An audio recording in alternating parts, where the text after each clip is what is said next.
Welcome to The Grant, the EU funding podcast.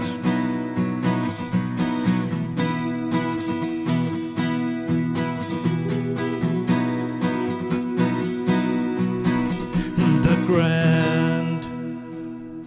My name is Niels Tudor Winter, and I'm the creator, editor, and host of The Grant. The Grant is an independent podcast initiative with the ambition to dig into all corners of the EU R&D funding system on topics of interest for the full EU R&D funded community. This episode is part of my campus category, with focus on the research community. The European University Alliances are a batch of initiatives funded by the Erasmus Plus program to create stronger university communities. This initiative was sparked by a speech by French President Emmanuelle Macron at Sorbonne in 2017 with a call to strengthen collaboration between European universities. And the European Commission picked it up and made funding available through 5 Erasmus Plus calls over the last years to support this call for action. Maria-Valerie Schegk is Secretary General for one of them, YUFE, Young Universities for the Future of Europe, and she is an old contact of mine. I invited her into the virtual podcast studio to have an exchange on the Alliance initiative, what it has developed into, and what are the perspectives for the future for the more than 60 alliances that have come out of this. This is an excellent and bold conversation, with several jokes on the new administration across the Atlantic, so please enjoy.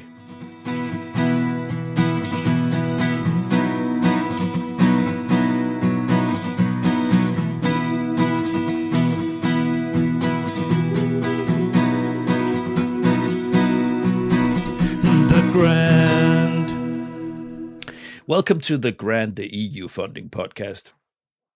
Now, today I have a guest, and I have a guest that I've been writing here and there, but she's a busy one. Like many of my guests, it's not because they don't want to be a guest on The Grant. It's just because it comes into a huge pile of other things that they do.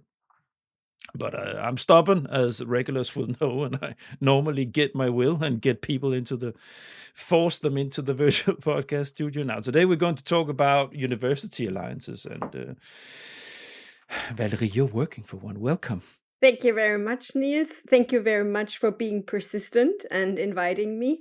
And I guess why we are also busy is because our life is scheduled by European deadlines, right? By European grant deadlines.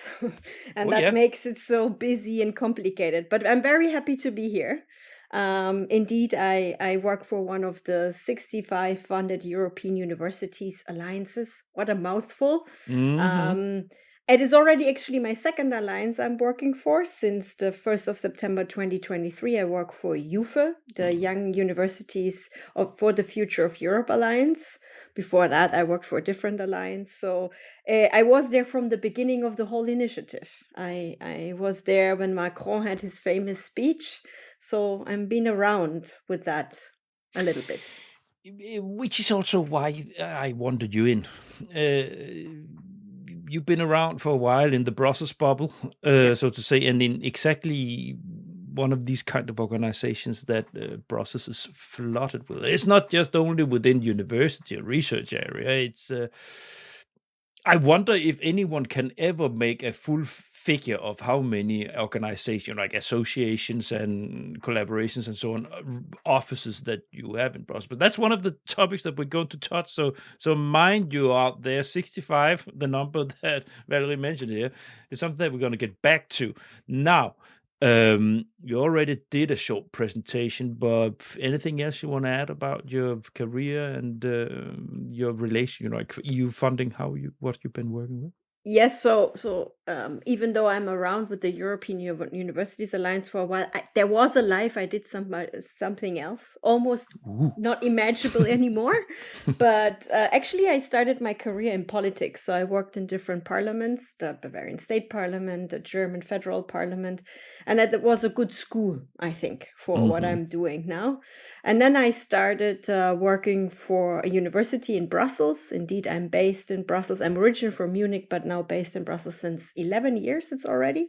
And I worked around research collaboration, Horizon Europe, or back then it was called Horizon 2020. And from research then, when this whole initiative started with the European Universities Alliance, as I moved a little bit more into the higher education and the whole Erasmus plus education part, education policies, joint degrees, etc. And that's now more my focus, but research is still my interest. And of course, I think that's also what we will discuss, where the European Universities Alliances find a little bit their role, because they started mainly on education. But of course, if you want to work across the whole mission of the university, research is a huge part of it. So, and there's a little bit the question where they find their spot. Thanks. And it bridges us right into the fly-in, because of course you're going to share a little bit with us what YUFE is, what it stands for, so to say, the abbreviation, and your stakeholders that you have that are gathered in the organizations you work for. And then we're going to touch a little bit upon the topic of which is exactly at university alliances. But can you share a little bit about YUFE? Sure. So YUFE is an alliance of young European universities. What means young? That's normally, it started with universities who were all under 50 years old back then in 2019. Some of them aged now. That happens, right? So Yeah. Are they then became thrown out? older. No. Too old to be part of YUFE. No, they were not thrown out. So there is this Times Higher Education ranking, best 50 under 50, and that's where a lot of our partner universities played a key role. They have been also already active in a joint network, YUFE, which is one of these many networks in Brussels. Yes. We have heard of them. Yeah. I noticed them. Yeah, it's a bit comparable like with LERU or the Guild, but then specifically for young European universities. And out of YERUN, they grow the idea, hey, let's write a proposal for this European Universities initiatives. We have actually a nice spread with 10 partners all over Europe, from north to south. North is the University of Eastern Finland, south the University of Cyprus. So you see the span is quite wide. From the west, Maastricht and Antwerp, to the east, Torun and Rijeka, and then we have the University of Bremen. We also have a UK partner, the University of Essex. When are you going to kick them out? No, I mean, it looks promising now with the UK, right? The UK is we love you. The Grant loves you. Yeah. We want you back. We want you back in the EU. And they're coming back into Horizon Europe, and I think for Erasmus Plus, it's also looking promising. So we love the British, right? We love them. Yeah.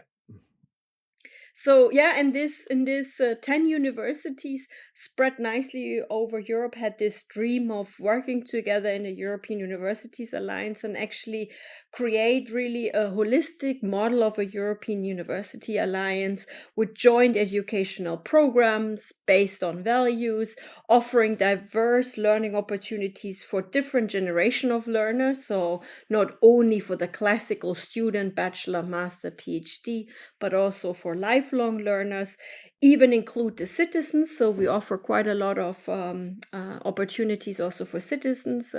We deeply believe that citizen engagement is important. That third mission of the university, next to education and research, we cannot live in the ivory tower. We have to co-create with the societies who are around our universities. So citizen engagement is very important. We deeply believe in ED&I, equity, diversity, and inclusion. And what started 5 years ago as a dream is now pretty much reality, sometimes with bumps and bruises. But we achieved quite a lot. And I would say one example of that is the joint Bachelor for Urban Sustainability Studies, which just got accredited, and we welcome our first cohort of students in the academic year 25-26, so this year in September. Yeah. Now we have a dedicated section where we're going to dig a little bit more into to what you just mentioned, but just on the fly in here. So you fall into a group of organizations, of alliances that is rather big, large group. You have as you mentioned, 65 alliances or associations or so on within university and research with an office in Brussels. Yeah. Maybe It's they a don't bus- even all have an office in Brussels, but you No, have no. European alliances of research. That's the number we're talking about, which for anyone not not in the research world or sitting in any of these associations themselves sounds like a rather large number. Yeah. And I mean, you have already mentioned it. The landscape in Brussels was already very, let's say, diverse and a lot of different stakeholders. And now this huge group of 65 alliances comes to that group. Not all 65 alliances have a Brussels office. Very correct. We, as YUFE, we do since last year in September. Mhm. But I mean, we can discuss the added value of having a Brussels office or not. But for sure, it's a large number. And that was definitely also rightly so criticized why it needed to be such a large number, because you could say the impact with the smaller number could be bigger. The thing is that so that's what we're going to talk about. We're going to, Yeah. that's what a little later we will have, because anyone can do whatever alliance they want, but we're going to have a talk about what added value and so on, what they have and what problems it creates when you have so many. No. First and foremost, I would like you to, now you already shared a little bit with the listeners about YUFE and what you do. A little bit text. So mission, key objectives, initiatives. Is there something you want to underline of what you do? So you already mentioned it's young universities. You don't have that many members. 10, which is 10 members, which is for an alliance more or less the maximum. You get the maximum money for it. So Okay. there is no incentive to have more than these 10 academic members. Let's keep it like this. And I must say, for complex projects like having a joint bachelor accredited where all 10 universities are involved, that was complex enough. So I don't think with more members that would work. Okay. I must say. So, but the average alliance has between 6 and 10 partners. Mm-hmm. So the motivation for the organization to be established in the first place, and how you're following that track for the members you have. Can you do?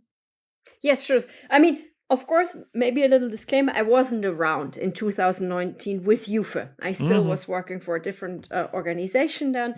But I think the initial motivation for all the alliances was a little bit the same, because they felt there's a momentum. Macron, with his speech, created a momentum. Pause. That's share with the listeners, because I don't know that speech. That means that also many of my listeners don't know which speech you're talking about. So give us enlighten us. Yeah. So how did the European Universities Initiative was born? What was the start? Was actually that back in 2017, French President Macron had a speech in Sorbonne University and talked about that we have to create clusters of universities, a lines of universities. Universities needs to work closely together in Europe to make this very sketched higher education market in Europe more competitive with the rest of the world. He said we are not competitive enough with China, with the US. So please come together, collaborate, create something for the benefit of the students, which makes our higher education sector more competitive. And I think his speech was just, I don't think he realized in that moment what he will create. Because, I mean, education was always, of course, we had Erasmus, and it was about bilateral mobility, but such a monster program with such structured initiative and that much money never existed in collaborative education in Europe before.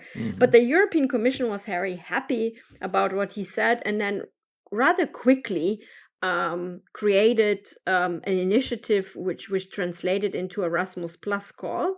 And I think a lot of the universities saw, wow, we have a momentum here, finally working together in education. A lot of universities work together in research, but collaboration in education is so much harder than in research because it's highly regulated by national rules and regulation about accreditation and what a diploma needs to entail, etc., etc. So they were really happy, I think, that there was this benefit, financial benefit by the European Commission to try out, hey, can we create something together beyond bilateral agreements we already had? Okay. So those are the steps for those. That's basically the reason why you have so many. Yes. Well, the reason why you have so many, I mean, it started with one call, 17 alliances. And then the European Commission thought, well, give a chance to more. Then you had another generation of 24 alliances. And then I think at a certain moment, the European Commission decided, well, we need a critical mass to prove our point that this is a good initiative. And somebody decided 60 will be the critical mass. Jesus Christ. But and now it's 65. I had no idea about this. Okay. Yeah, it grew. You had 4 years of calls. It's 4 generation of, no, even 5 generation of alliances by now. Yeah. Which is also a challenge because they're all in different stages of their existence. Okay, we're going to talk about the sanity behind that later. So now, so you how old is YUFE? Was from the first call? Yeah, it was from the first call, so 5 years. That's the oldest as you can be as a European Universities Alliance. And I guess that to apply for this back then, for this call, you'd need to come up with a specific profile of the alliance you wanted to make. Yes, I mean, there was a call. Descriptive call, very descriptive call, as we know it from the capacity calls in Erasmus Plus or cluster pillar 2 in Horizon Europe.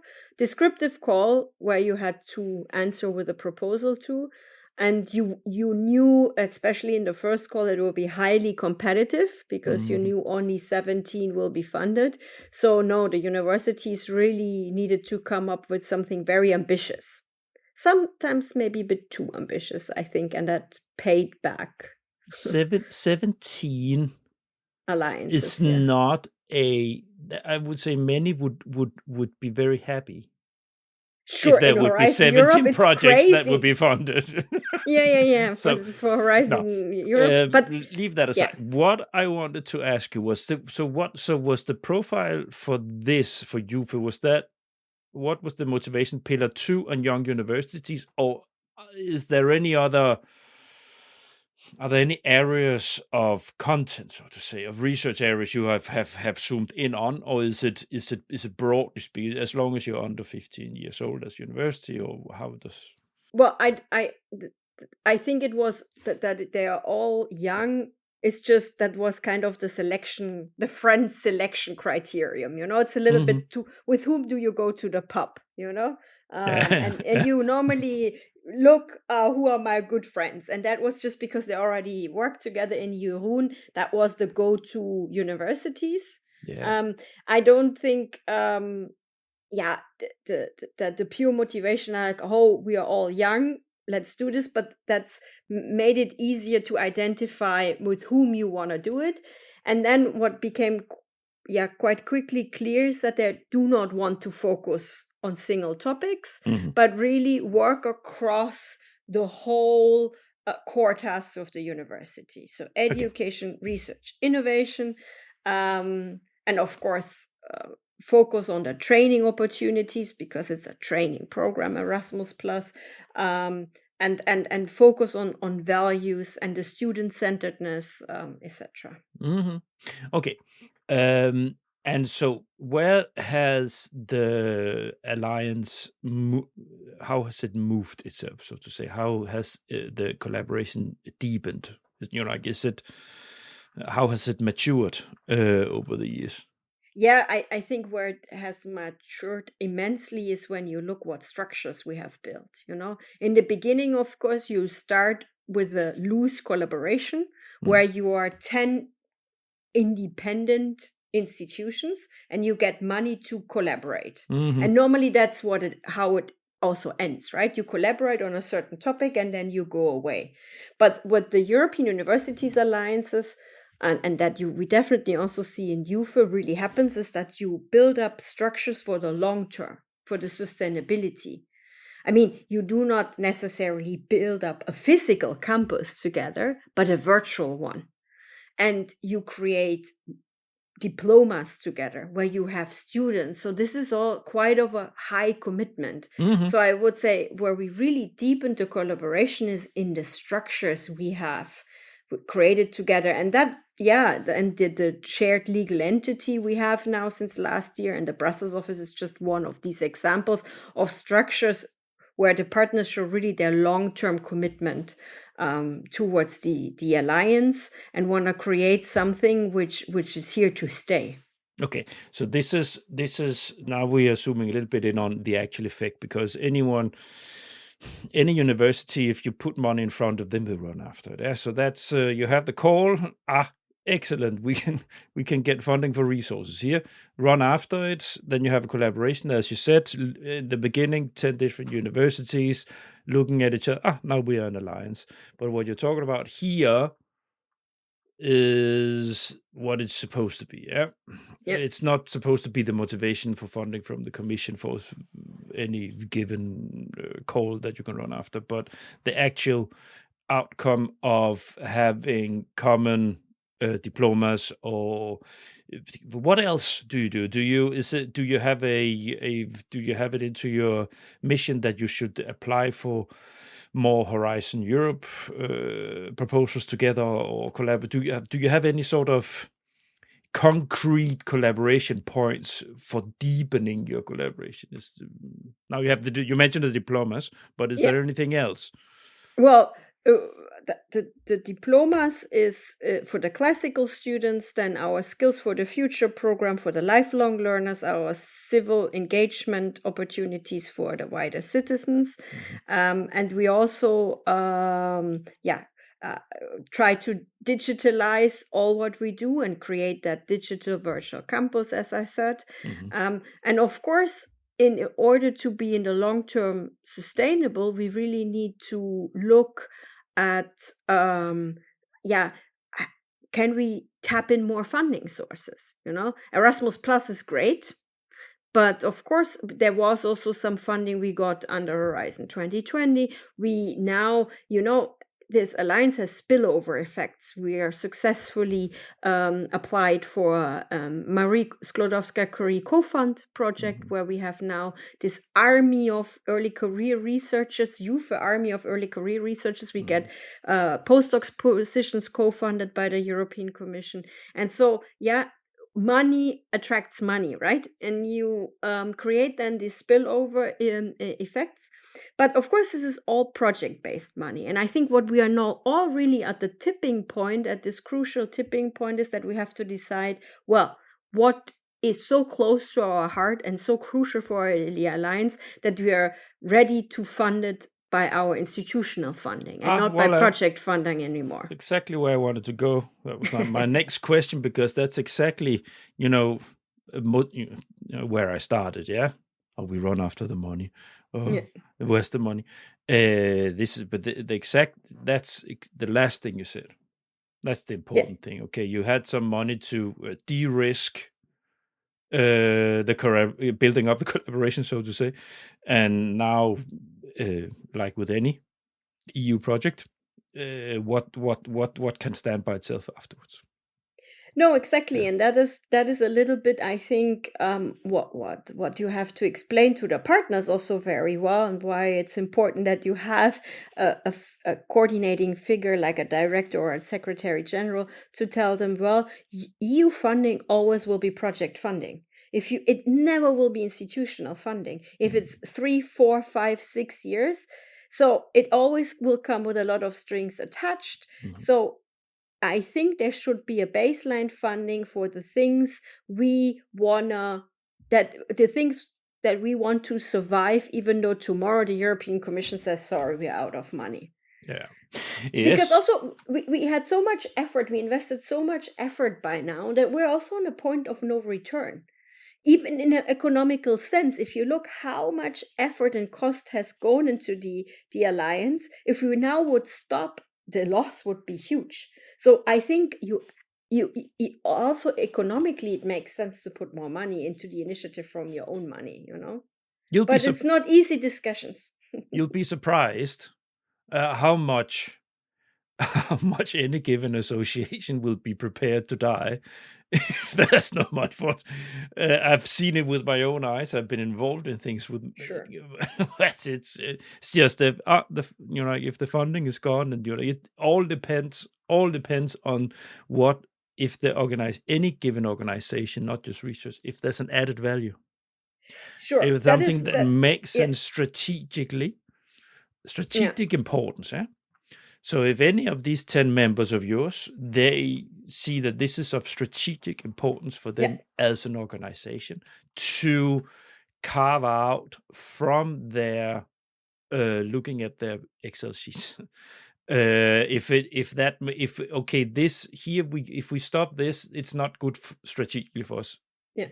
Within this area, then they'll find the money. If they don't see that, then 100% agreement. And of course, 5 years is long, but for that it's very short to show to them that is the strategic added value of being a member with YUFE.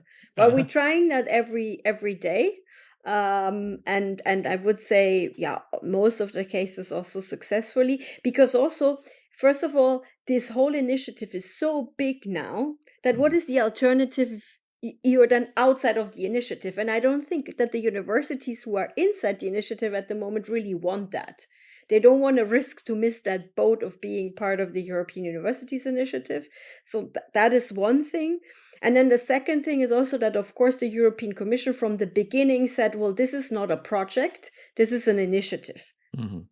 It is financed by project funding, but you have to see it as an initiative which should survive long term. And it's also not, the funding rate is not 100%. We have to put in already co-funding of our own means, and the partners do that. So from the beginning, there was a very clear decision by the partners to say, it's worthwhile for us to put co-funding in. I think the ratio between co-funding and EU funding needs to be adapted in the long term. Now it's a lot funding by the European Commission, and the internal co-funding is the smaller part. And I think that balance needs to be changed a little bit. But I don't think the partners would have invested in the first place their co-funding if they wouldn't be convinced of the strategic value. But of course, that can be evaluated every day. And that's why we have to prove it every day that the strategic value is there. Mm-hmm. We will have an in-depth conversation about the nature of the funding that you had for this, because it's Erasmus, so you have some strings attached to what you can do. We'll have a specific segment on that a little later, but I think we had a nice talk about your organization and the mission you have and so on. So maybe we should bridge this into having the conversation about the alliances, the European Universities Alliances. Now, we sort of get an idea, the listeners and I, from what you're sharing, that this was so you shared with us the history, so to say, the framework that this is in. Now, I mentioned the word sanity. Now, 65 alliances and a lot of, I would say, I used to use, so I picked up, you have had 3 calls, 3 different calls that we could apply for, 17, 25, and then a last batch. Now you've been working for another alliance. Yeah. How would Which was a second generation alliance. Now, I'm much aware that you have your network is within these alliances, but how would you describe the landscape? Yeah. So first of all, maybe just to this initiative for a new European initiative, this developed very, very quickly. Normally, the EU is slow, right? The EU takes time, but this thing, Macron had his speech, and this thing came like a speed train, and that's also why a lot of member states were and still are a little bit critical about the initiative, because they said, hey, we didn't even have the time to think about if this makes sense. And of course, we enter with these initiatives areas of authority where the member states very easily can say, subsidiarity principle, that's our thing, education is our thing, European Commission backs off. So that didn't really make all of those conversations very easy. And because of the speed, I think maybe this momentum was created so enthusiastically that they had in the meantime indeed 5 calls. We have 5 generation of alliances, a total 65 of alliances, and they're in very different stages of their existence. So the landscape is very scattered and very diverse. So there you have alliances like YUFE from the first generation, 5 years old. They had a lot of bruises, but I think they were a crawling baby, now entering adolescence, while you have other alliances who just got their first funding last year. So this landscape is very, very scattered and diverse, I would say. And of course, we try to develop a lot of synergies, to learn from each other, share best practices, but we're also competitors in the end. We're competitors because we're all fighting. Well, fighting is a bit hard word, but we all want to have money out of the same pot of money. And of course, if we would be not 65, but 20, the money per alliance would be much more, So from a taxpayer's point of view, I don't think it makes sense to have 65 university alliances in Europe. The thing is, of course, these 65 alliances only represent 10% of the European higher education institutions. So it's still rather small. The representation of this initiative over the whole market is rather small. And of course, a lot of member states say, from my country, not enough institutions are in, we are missing out, etc., etc. So it's a little bit out of the perspective you're looking at. I also would say less alliances would probably be better.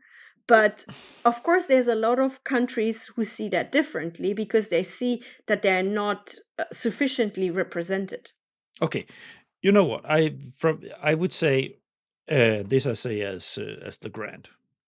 It's you can make as many alliances as you want, if it makes sense for you as an organization, to gather yourself in clusters or batches or whatever. But from a funding point of view, I would say it's then it should be limited to a certain amount of years, and then they need to stand on their own legs, because it's you know exactly what I mean with this, right? If you keep building up, you think, what is the sense to have so many? And you even say it yourself, then these alliances, they stand in some some right on funding for secretariat or to function administratively and so on.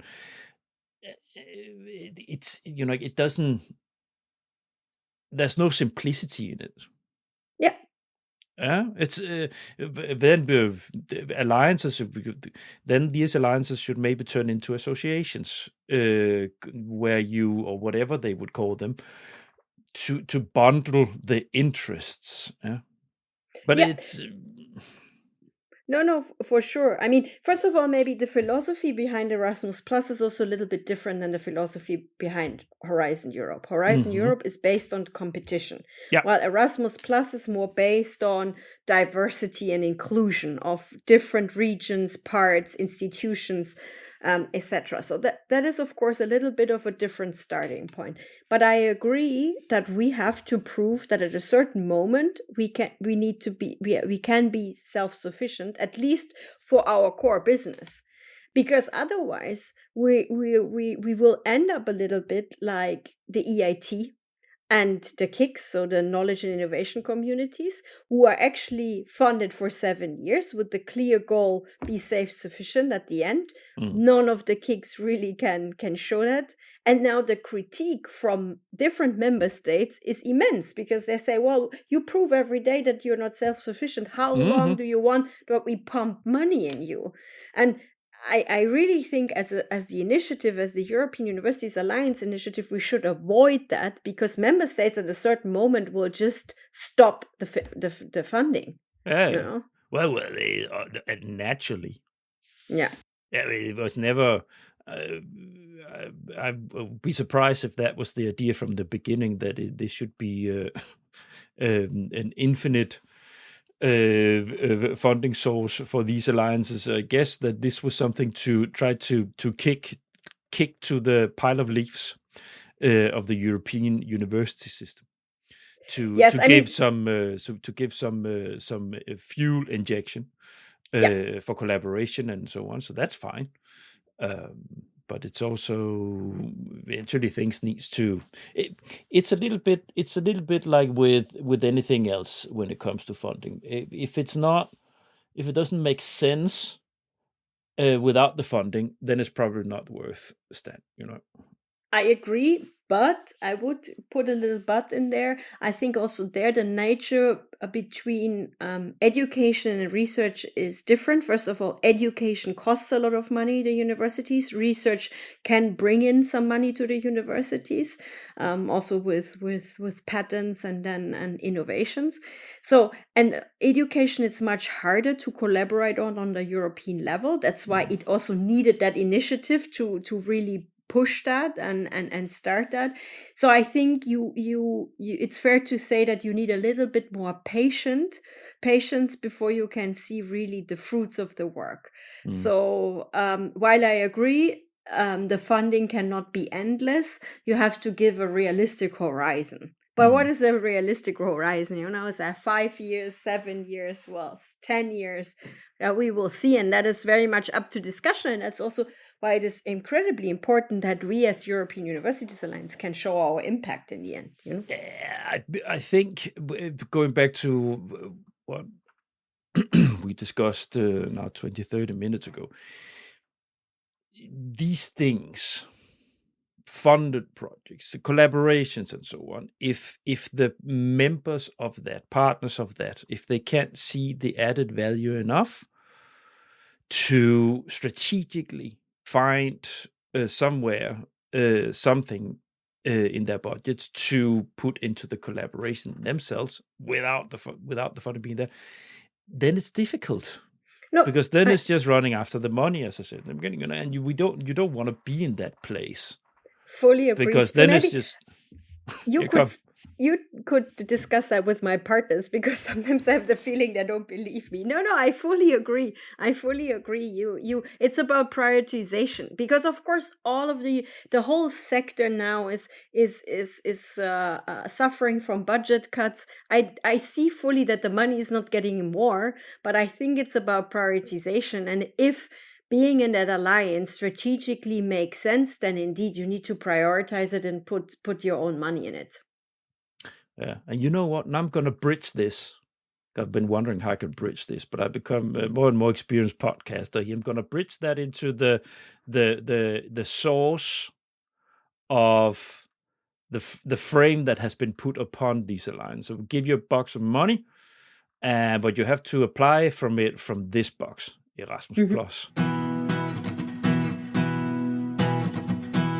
Okay, we move into this conversation now, Valerie. Yeah, the research funding challenge, because what we've been talking about here is that you created a system with 5 different calls from the Erasmus box of money, and now you have 65 alliances, and they're all framed within the frame of Erasmus Plus, where they have to follow that fence that is around what you do in Erasmus Plus. So, first of all, we're going to talk about the problem about having research university alliances that do research, but they have been funded from a box that is in education.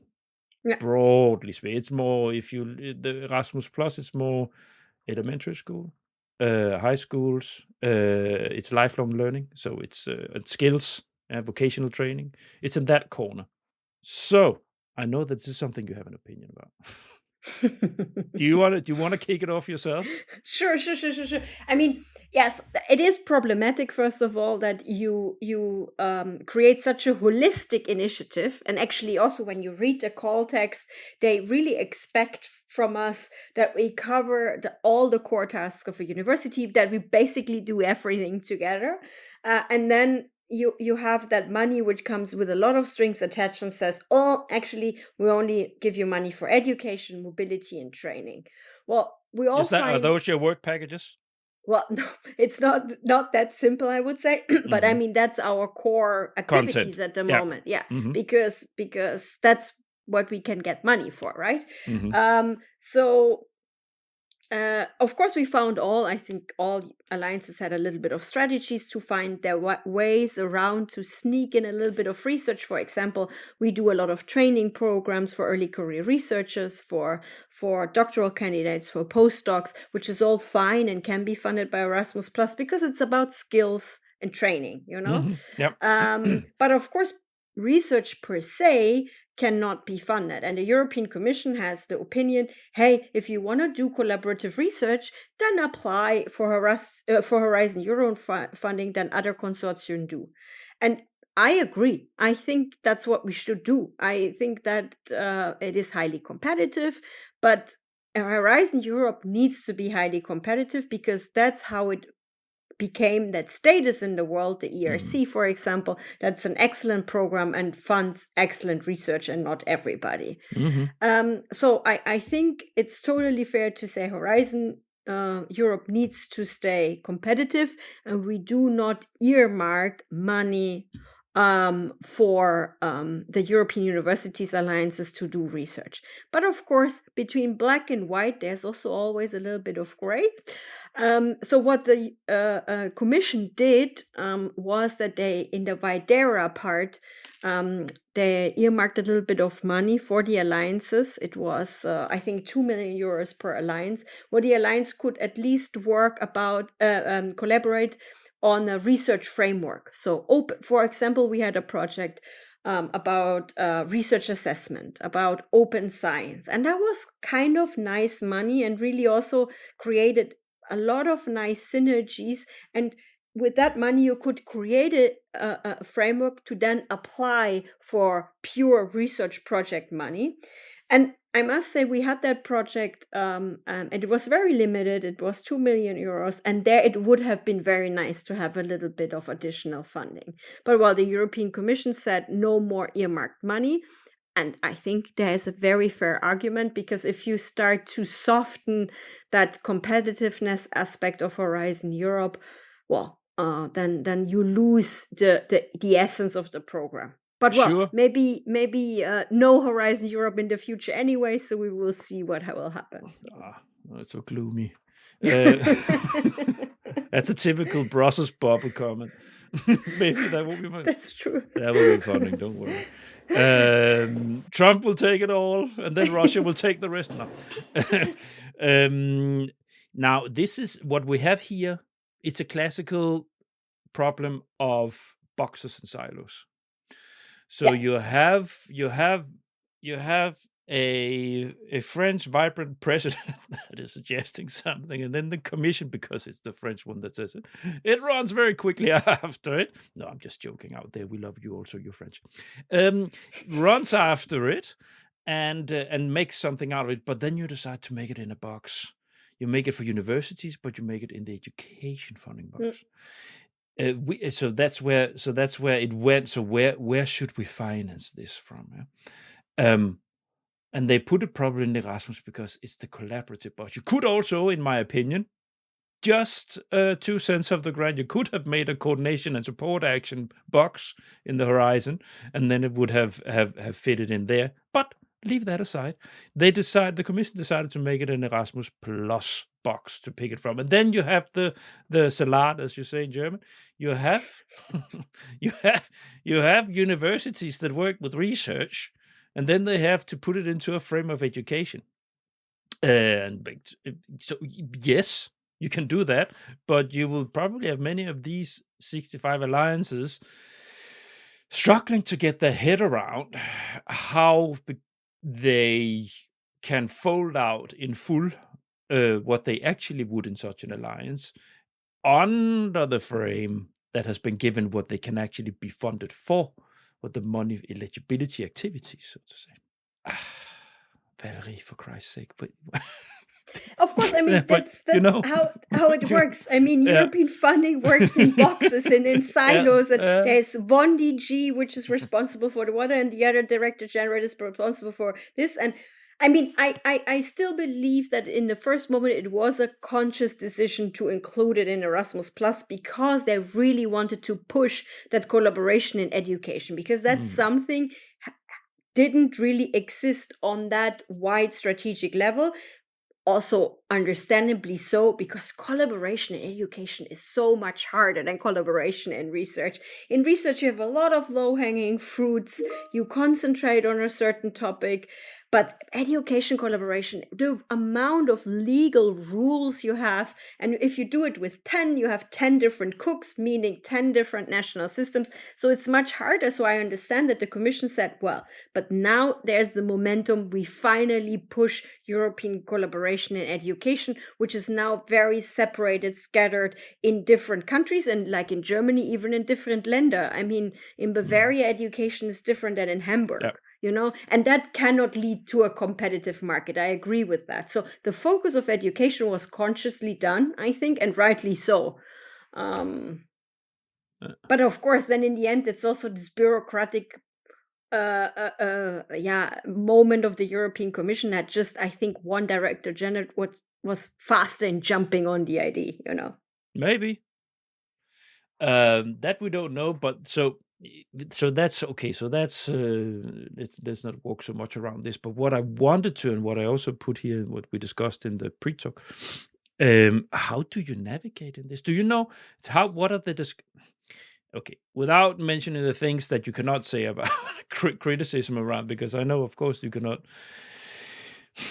Nobody wants to share too much criticism naturally from the one that feeds you with money. But how are alliances navigating this limitation? What are the talks you have in when you meet? You know, like, how do you deal with this?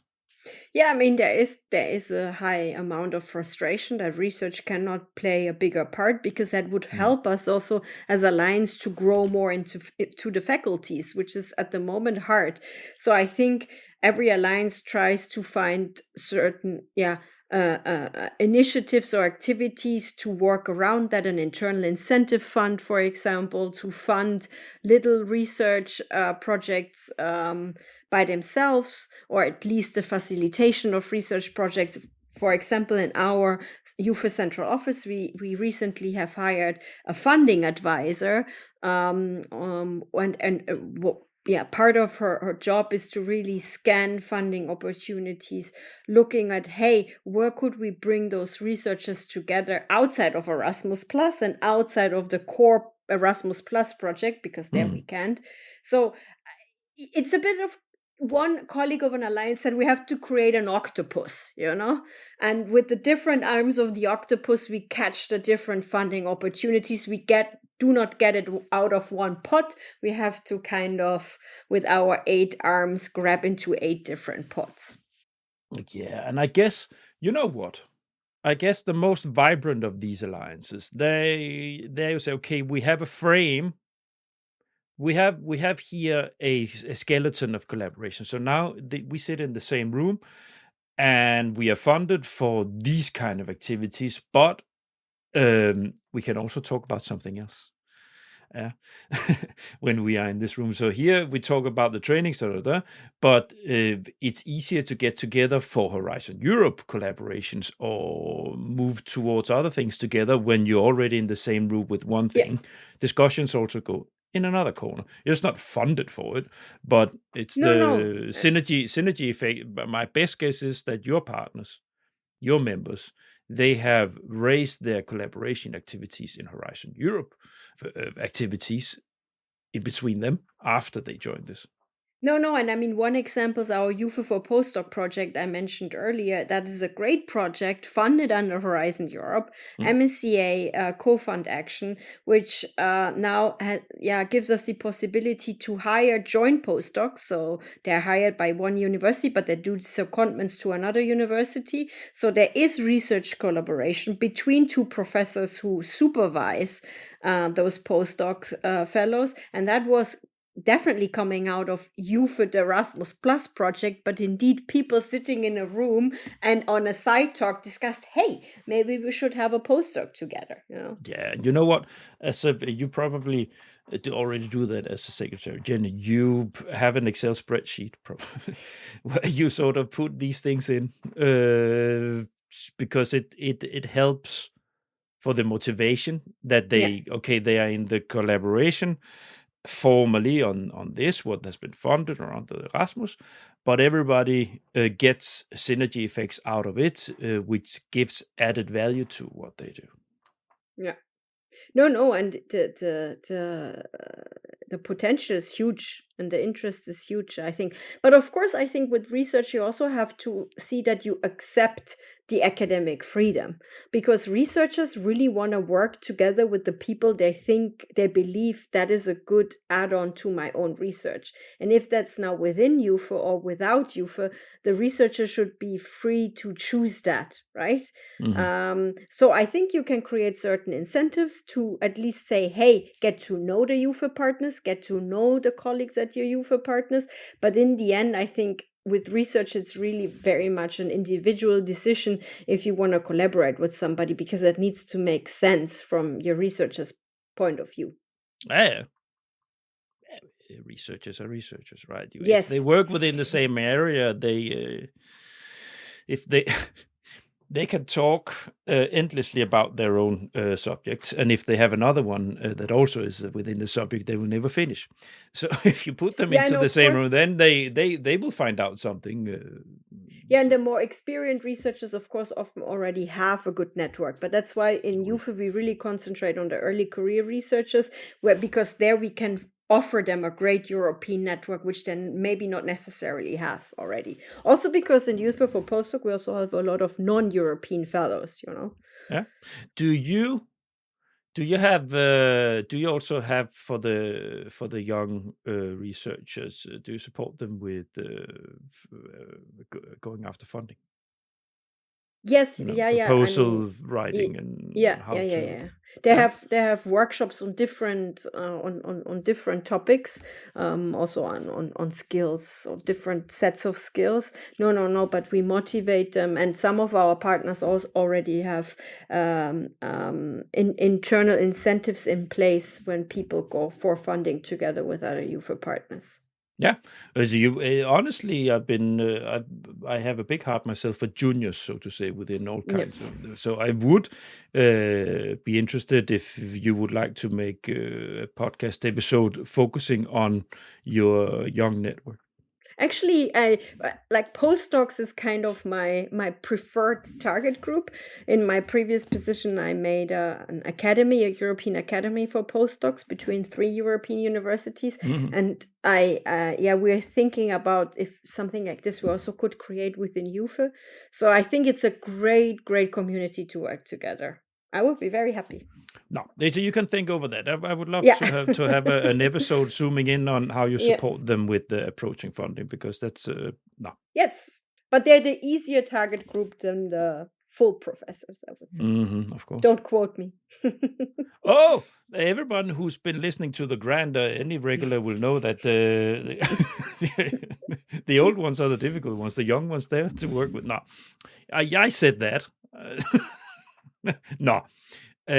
Now we have here in the rundown, because I think we've been covering this discussion fine.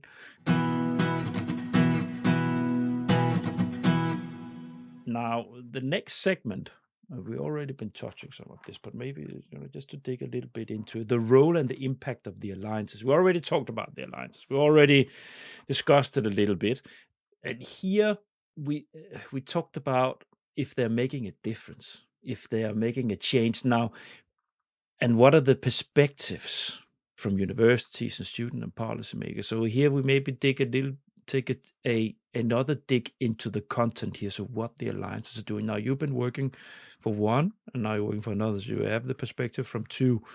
What is your, also from input from other alliances, what is your feeling about the difference that they make? Because anyone would say, that was what I was laughing in the beginning, right? 65, are you crazy? What do they do? Are they making a difference, or are they discussion clubs, or what is it? And without any names, whatever, what is your feeling with this group? Do you have super galvanized ones that are really, really good in making, finding their way through this weird system we just discussed with Erasmus Plus, or how is it?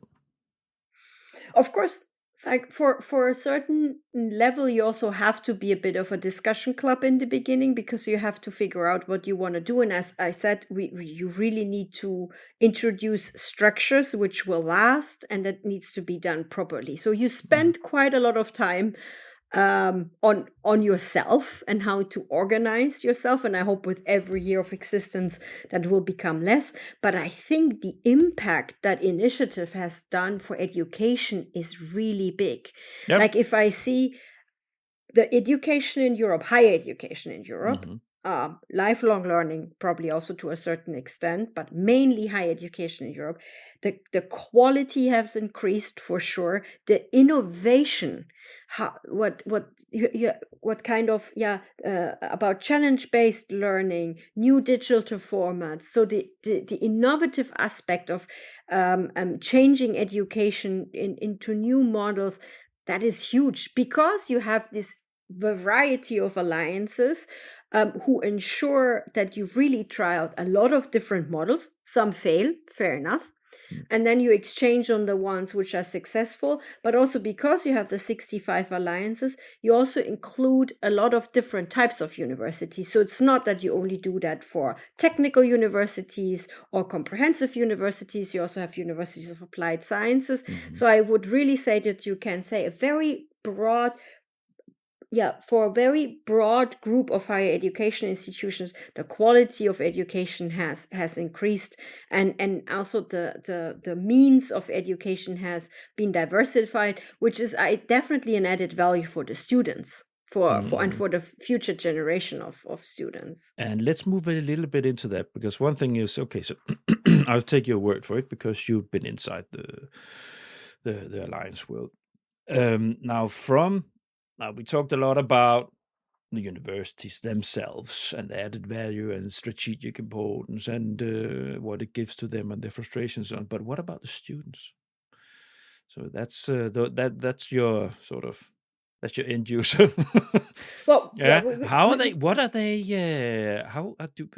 So you are saying that you've been doing that. Your activities are surrounded around supporting young students, young researchers, and so on. This is if a collaboration like this is supposed to have any value, real impact, it's supposed to be the users of your university, because you have the professors and the researchers, and then you have the students. What are the students? What's your feeling about? Do you, within the 10 members you have, do they involve? Are all 10 good members good in involving their students in? Well, the students, the classical students, and like bachelor, master, they're just one of our target groups. We also have, as you said, early career researchers, lifelong learners, citizens, etc. But the students are, of course, a very important target group, because it's where it all started, I would say. That's a little bit the essence of our collaboration. And that's why for us, it's very important that they're not only the receiver, but also the co-creator. So for us, it's really important that the students sit in all of our decision-making bodies, and they create, the activities and the strategies together with us jointly, or together with the rectors and the boards. Mm-hmm. And it's not easy always, I must say, because the intergenerational differences, also students sometimes, I don't think they can really imagine how it is to manage a university or how many legal barriers you have there. Mm-hmm. But no, YUFE really says the students for us are at the center and not only the receiver, but really are an active co-shaper and co-creator of all what we are doing. And so we have a student forum where every partner sends 3 students, so it's very equally shared. We have 30 students in our student forum. So I would say they're all actively sent their students, but of course there's loads of discussion going on, also how you can motivate them to be engaged, how can you give them a benefit of being engaged. Must that be a financial benefit of this? There something else you can offer them? That is definitely discussions, but it's very important, I think, that the students are at the center. Yeah. How do you make exchanges? Do the students go to the other universities of the Alliance? Do you have something like this that you facilitate, or is there any sort of collaboration on that level? Yeah, of course. I mean, you mean structured Visiting. in a degree program? Yeah, like for example, the essence of our bachelor, which will start end of the year, is that during your bachelor you study physically at 3 of our universities. But that's nice. And virtually you can study at all of them because, that is even more. But physically you study at 3 different ones. Is that, do you know from the other alliances something, is that a common thing that you do this kind of ways for the students? Yeah, I think, as I said, that's a little bit the essence of being a European Universities Alliance, that you design joint educational programs. I think a lot of alliances do it on a master level because then it's much easier. Bachelor's is not so easy with accreditation. It's rather complicated, but UNA Europa has joint bachelors, and we at YUFE, we're now launching a joint bachelor. But I think this is really widening the horizon of the students, and that's why also for YUFE, this holistic approach is so important, because giving people skills is one thing. But you see with Elon Musk, for example, he got a lot of skills. He got a lot of technical skills, but he doesn't know how to be a good citizen, He has no idea about values. He has no compass. And some people think he's a good citizen. That's the problem. But I think for us at YUFE is really important that next to the content and the curricula, the courses of the curricula of a student, we also offer them really widening the horizon, telling them a lot about values, and what they could mean for society later on. Yeah, now the Grant is a very inclusive podcast that covers all spectrums, but I can't say the Grant opinion is that Elon Musk is an idiot.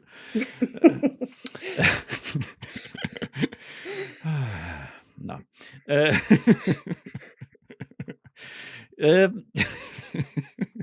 I felt the need to say that now. Sorry that I mentioned him. I actually thought, I don't give him that credit, but for anyone, this episode is recorded right, like a month after Trump was banned. Everybody knows what's been happening. If you listen to this now retrospectively, and you will, because this will be released in a month or so. Maybe things will. Maybe we're at war, or I don't know. Well, you don't know. Every day is a new fantastic day in the news these days. Yeah, wonderful new crazy things pop up. It's like Trump's first period on speed. Yeah. Yeah, it's like the first period you thought, wow, this is crazy. No, this is not the topic of the podcast. So I have some things in the rundown that we have covered, so that's fine. On the role and the impact of alliances, I think we covered it quite well. Is there anything else you want to add under this segment? No, I mean, maybe just measuring impact is incredibly difficult. Yeah. we're trying to do that. I mean, um, we have a whole group taking care of impact and defining what we mean with impact and impact assessment and measurements of and quantitative and qualitative indicators. So it's really difficult, also because I think a lot what we do is not measurable with quantitative indicators, but rather with qualitative indicators. So it's not always easy to show our impact, not to the inside, not to the partners, but also not to the outside. And we have to become better in that. We have to improve. And we also have to understand that we have to show that to the funders, to our target groups, to our members. Not easy, but it's absolutely necessary when you want to be sustainable and long lasting. Yeah, correct. Now, long lasting, the bridge, perfect to our last segment here, policy and future perspectives. Now, been discussing a lot of the sensibility, so to say, of the sense of having all these alliances and the way that it's been structured and the boxes it comes from. Now, how will it move on? What are the plans, anyways, from the Commission with these things? Have you, what have they outlined for these initiatives? So what the outline is that, well, YUFE has officially funding until until the end of 2026. So 2 years longer. What the European Commission already put there on the horizon is say, well, to bridge the time before we have a new MFF, we will give you an additional plus 2 years funding. So we do not have too many information of that, but that should be open by the end of the year, so we can apply and then have further funding for 27-28. Then what's beyond that? The European Universities Alliances have been quite clear that at the moment a lot of power and manpower and a lot of effort goes into writing proposals, writing midterm reports, writing letter proposals, so that we actually cannot work on our core business. So we have been really an asking party for prolonging the project period a little bit, and the European Commission has the idea that within the new MFF, so the new generation of Erasmus Plus, we hopefully will get funded for 7 years in one piece, so a 7-year project period. Yeah. So that's on the horizon, and that of course would bring us quite a long period longer, especially because YUFE already exists 5 years. For other alliances, this still will be the beginning, right? Because they just started last year. And this is, I think, a big challenge, that you have many alliances which are in different phases, and how much funding do you offer for how long to the different alliances? That's a little bit. And then also the question is, will you ever want to reduce them, or just you are now once an alliance, you get money every time? Because that's the problem here. That's an issue if you so you have everybody who's involved in these alliances. They have an interest in them to continue naturally. It's like this. Yeah. So you have 65 of them that want to continue. Yeah. Which is legit, because they have sort of been given the impression that there's, that it's important that they are there. Yeah. Yeah. So every one of these 65 has a perfect legit reason to think that they should be funded also as ongoing. So the Commission has a task here and responsibility, because they did it. Yeah. Yeah, they created this this network of initiatives.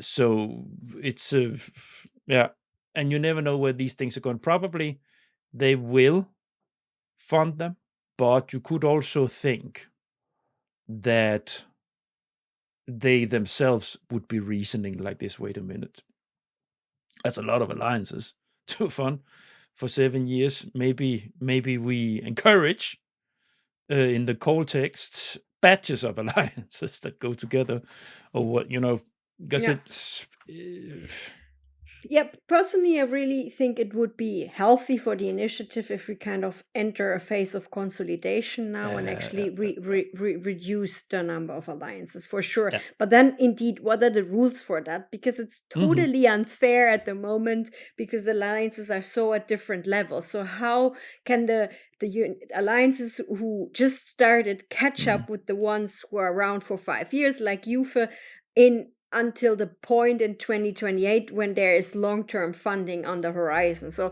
I think, the European Commission really need to think about good rules about this, but I would hope that consolidation is at least one of the scenarios I have in mind. Yeah. I'm also quite sure that some of the alliances will stop by themselves at a certain moment because it's not easy. And as you rightly said, previously, if the strategic decision from the partners at a certain moment is not made that they will put in their own money, then what is the long-term purpose? You know what you can imagine, because the best way to, as a funding scheme administrator, to deal with these kind of things is to put a little pressure on the beneficiaries. Yeah. Saying, put into the call that the level of co-financing, turn that a little bit up. Yeah. So what's the commitment, guys? Now we funded you for, and then whatever you say it's unfair. It is, because some like yours are very, you're quite solid. Others, they've just started, so to say. So the commitment from their members in those alliances would be, let's see where this ends. So it's easier for you to get a commitment from your members for co-financing if that was on the table, right? So, but anyways, I think that it needs to, from a objective point of view, as the grant is, I think it would be beneficial to have some sort of consolidation as well, because it is a large number. It is. No, And I also agree. this you meant here, I put it down here, this this 10 partner sort of limit, and then you stop there because that's what they put in the code. Maybe you need to take that out. Maybe because that's not a very good incentive. If you put you just need 10, then we just put 10. Because the money, then we don't want to share with more. So maybe you need to play a little bit with that figure, that number, if on the intensive side. Because it's, if you want an alliance, and if you'll definitely have about those alliances you have now. You'll definitely have some of them that are could perfectly be put together with the same focus. Yes, and I mean, European funding well. The project structure, for example. I don't want to give the European Commission here any ideas, but you have in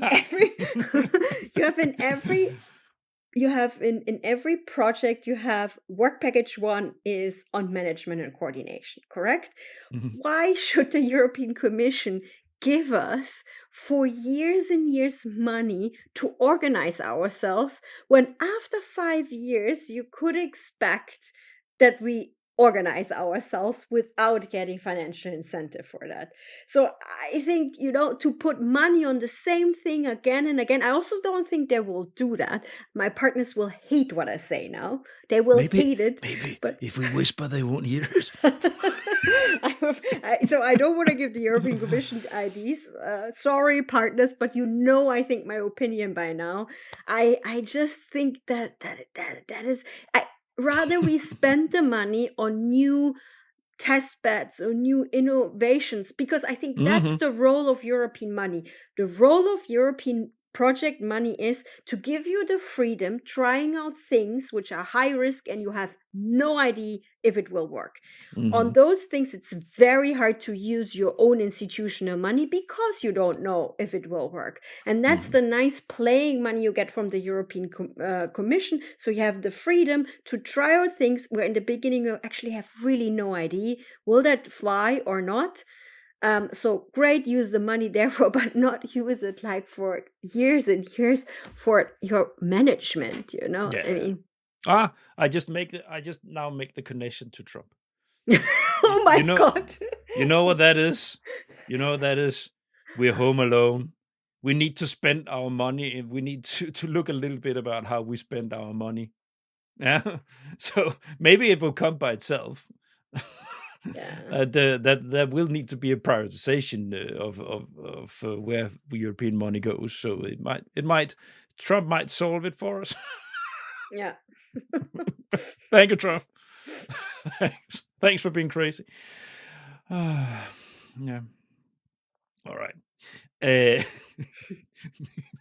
Why we give those two way too much of our attention. The chat helping me with this rundown put here the last bullet: YUFE's vision for the future of European higher education. That's that's maybe lifting it a little bit too much up, ChatGPT. But Valerie, moving here towards the end, do you have anything you want to add here in the end on? Yeah, I think we've been talking about what we think, right? But do you have any last words on this? Yeah, my last words may be a little bit cheesy, but I think it's important in Hit these times. I think what our vision of YUFE is for the future of higher education is really that we have generation of learners that all have the chance for an international experience throughout their studies, also the underrepresented groups. I think that's very important, because if you have an international experience, it helps you to learn about others and not be afraid about others. Then I think that you get a certain sense for values, that we really teach our students values. What is citizenship? What is democracy? What is being part of a wider society? What does it mean? So I think this is really important, that we create learners which are open-minded, internationally minded, and very highly skilled. But not only skilled in the sense of technical skills, but really skilled in the sense of that they can create a desirable future for us all. So I know, a little bit cheesy, but I want to but you know what? kind of It's the antidote to idiots. Exactly. And that's why I always say to my partners, what we do in YUFE is the middle finger towards a lot of political movements we have currently and we face here. And we need to be the middle finger towards those people. Yeah. We do all what they hate, and we're very proud of it. Indeed.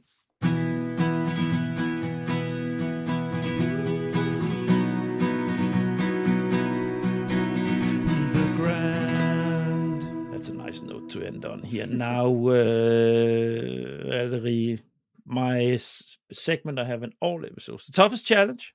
What's the toughest challenge? The toughest as being one unit. So this we didn't really talk about, but being one university alliance among 65. What's the toughest challenge in that? Can I say two? Of course you can. Well, one, internal, being a universities alliance at this stage in time is really to create something sustainable which will last. Tough discussions internally about the balance of external funding, internal funding, prioritization, strategies, etc., etc. So that is a very tough challenge.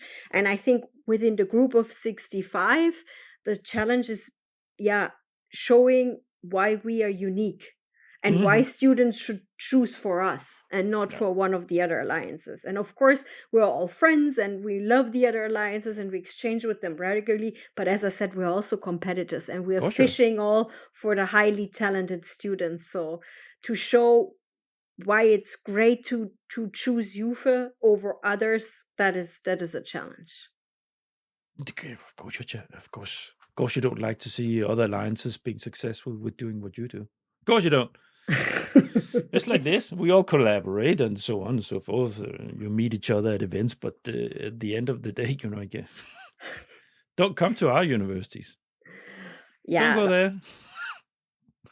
I think, but that is also a little bit a challenge for the whole initiative, that it really shows the diversity of opportunities and shows that not a lot of people doing the same thing, but there's place for a lot of different forms of education institutions, of interests. But I think that is something we also have to work more on in the future, and make that clearer also, because sometimes it's very confusing for the students when they see, oh my god, so many different alliances, so many different offers, what is this all about? So I think their communication is key, because we're still a rather young initiative. Students, they follow their courses and so on, and then the alliance offerings like this, that's when they when you offer some sort of course together with another university, or exchange, going to another university, another stuff like this, that's where they see it. So yeah, but if one alliance offers a joint course and the other does, so I think we have to communicate what is the difference for the student. What can he expect at the one, he or she can expect from the one, or can expect from the other. And that, I think, sometimes it's not 100% clear yet. So communication is a challenge in showing what we're doing extremely well and why you should choose for us. Is there a common website for these 65 initiatives? That's yes, it will be, because believe it or not, the European Commission gave some money into a community of practice. And this community of practice of all 64 alliances, which is called For You or For All, coordinates now a little bit the 65 alliances. And indeed, a joint website, for example, is also one of the things which is planned. Good. That's that was the toughest challenge. Probably it's a challenge.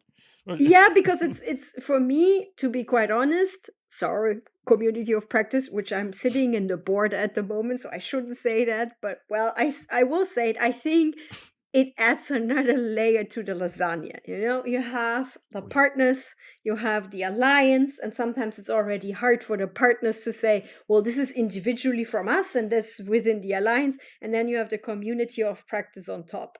So it creates more work, and also their communication is key, and it's challenging, and I think there can be great opportunities in the end, but yeah, we're not quite there yet, I would say. But maybe I'm thrown out of the board tomorrow because let's see. Let's see. But this will not be released for me. You have a month. Okay, no. great. I have a month to hide. Yeah, or do whatever lobbying. No. Valerie, thank you so much. We have to end up this recording, so I'm just going to land the plane before we say goodbye to the listeners. So, dear listeners, thank you so much for listening to the end. I hope you enjoyed this folding out of the European University Alliances of Brussels, of Europe, of this weird animal that has been created, and interesting. If you are a first timer listening to this, there's a big treat for you. The grant on the grant.ee, you will find more than 150 podcast episodes on EU R&D funding. Also within the university world, if you go to the grant.eu and you go to podcast universe, you will have a tab called Campus. And there you will have a lot of episodes related to the research world. So that's there for you. Also, the Brussels bubble is represented there on the tab, the Brussels office. So there you'll find also research-related and Brussels-related episodes. Now, when you are in there, if you have any sympathy at all with what I'm doing here, go and subscribe to my email list. That's how you help a humble, independent podcaster like myself. So thanks in advance for that. And finally, go connect with me on LinkedIn, Niels Tudor Winter. That's where you find me. And go and like the Grant page on LinkedIn. So that's where the fun happens. That's where the flow is. That's where I share with everybody my podcast episodes when they come out every week. And this is also where I pick up a lot of my guests, isn't it, Valerie? Yes, very true. Indeed it is. It's where reached out to you. So the road to the grant is very short. So if you have a message, if you have something you want to share, reach out. that was that. Thanks for passing by. Thank you very much for the invitation. It's been a pleasure. It's been a pleasure, and it's not the last time. So I'm going to put a hook on you in relation to the youngsters there. Yes. So that's Yes. yeah. With pleasure. Let's say goodbye to dear listeners. Bye. Bye-bye. Thank you. Thanks for listening to this episode of The Grant. All the Grant episodes have their own site on the Grant website. You'll find the link to the episode site where you listen to your podcast. On the site for this episode, you'll find a link to Maria-Valerie's personal LinkedIn site and a link to YUFE's website. Finally, of course, there's a link to the European Commission sites for the Alliance initiative. Next week, it is time for more focus on defense and security, when I have Danish Defense and Security Cluster Sensec in the studio for a conversation about how they support their cluster members towards the European Defence Fund program. See you next week.